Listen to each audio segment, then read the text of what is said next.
It's a long way from here to Afghanistan. What were you doing there? Yeah, well, the New Zealand Police are co-located with the New Zealand Defence Force, and the Defence Force has been there since 2003, so they're very well established. They took over from the Americans here at what they call a Provincial Reconstruction Team. The team of three of us that are over there, two went to the a training centre, which is very close to where we were living, just at the back of it in fact, and they helped with, it's like New Zealand Police College, but there's like 7 of them in the country, and one of them was there. It's quite small, and my job was to go to the provincial headquarters in Bamyan there, and I mentored the provincial commander and his management team, just in a lot of aspects of policing, you know, man management, HR, some operational ideas. We were very much in a training and mentoring role though. We weren't operational ourselves, we had no powers. It was just the mentorship, the training, trying to impart some good practice and moving them towards, you know, just slowly adapting to some alternative ways of operating. Because Afghanistan's been sort of almost a Wild West for such a long time. It's been a succession of governments over the last 30 years. It can't have been easy for the police. So you must in some ways be almost starting from scratch with them, trying to bring them up to the sort of standards that we take just for granted here. Sure, it's quite interesting over there because of that. I was reminded quite regularly by people I was working with that, you know, their country's been in 25 years of conflict, you know, and you talk to people who are maybe ex-Mujahideen or fighters of some sort, and you know, a lot of them haven't known a lot of peace during their lifetime, and it's only been over the last few years, as we know, that there's some stability returned to some parts. After the Russian invasion, they adapted a Russian-type system of operating, and that's quite entrenched now. And it's very much, if you're my boss, I don't do too much until I've checked with you if it's okay if I do so. Initiative isn't looked on with favour then. It's developing. It's getting there. It's getting there, which is really good, and we must understand. You know, it's a cultural change in the sense of operating systems. You know, things take time to adapt, and there's a lot of willingness, which is good. Like any organisation, there's some resistance, but so be it. It's just part of the challenge of just trying to, you know, impart some ideas and knowledge. And there's some things you have to accept. Well, they're not going to change, and let's go with the flow and see what else we can do. You know. Yeah. Are you conscious when you're there that terrorism is a threat in a way that it isn't a threat here? Are you conscious of danger? Not so much up in Bamyan. We're obviously well equipped and follow certain procedures to make sure that we are looked up. We look after ourselves and look after those that we're with. If we travel any distance, we've got certain procedures we follow, minimum numbers we travel in. I got down to Kabul on 3 occasions, and it's a big city.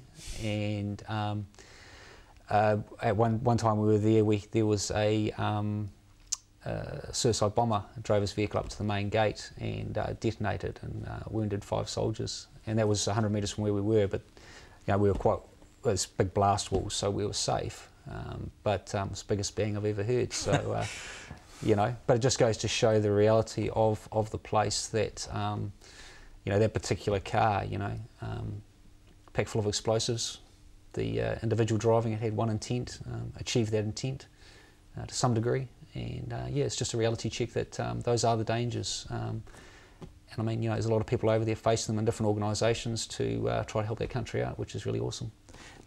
Is it a feasible, doable thing to actually return Afghanistan to a state of peace after 25 years? You know, sure.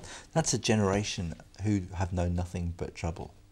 My knowledge is, you know, of Bamyan in detail, and that is that, you know, there's a lot of good progress going on. I mean, the work we did over there in our short 6 months is just building on what the 4 police teams did before us. And, you know, the work the military is doing is just building on the teams before them. The work, you know, the enzed people are doing is building on the teams before them. And so if each time someone goes over, you know, there's another layer built, yeah, we're progressing, and there's always hope. So that's really awesome, and it's nice to have been there and been part of it. Yeah. What about the local people? I mean, how do they feel about all these Kiwis coming from the other side of the world? And they're quite amazed.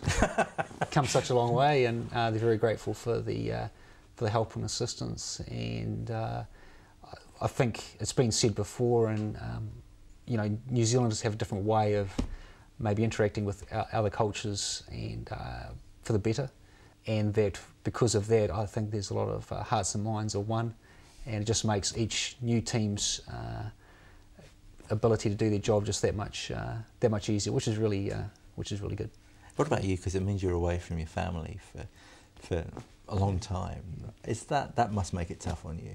Yeah, sure. It's part of what you sign up for.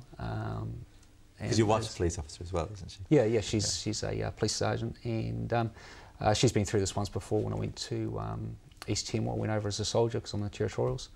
Couldn't do it without the support from home. I mean, we get all the kudos for going away, but often it's the families back home which are forgotten, and it's really important that we do remember them, because, and that's just not the police but the military and everyone else who has time away. It's family support and love that keeps us going while we're away. So yeah, we're very lucky. Communications over there is really awesome, but you've got to have that support, and I did, and really grateful for it.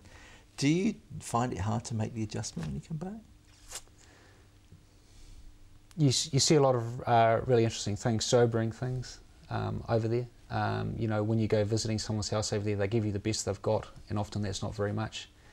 We've sat down at times in a house and had some basically red beans and rice because that's the best that they had, and that's very, very humbling. And you see some of them, that live in very rudimentary conditions, and we can come home and turn a tap on and have hot water and stuff. We do the best we can while we're there for them. It makes you very grateful for what we have here at home. So it's a bit of a wake up like that, yeah. Well, Mike, thank you very much indeed for joining us. It's nice to have you home. No worries, thank you very much for your time. Cheers.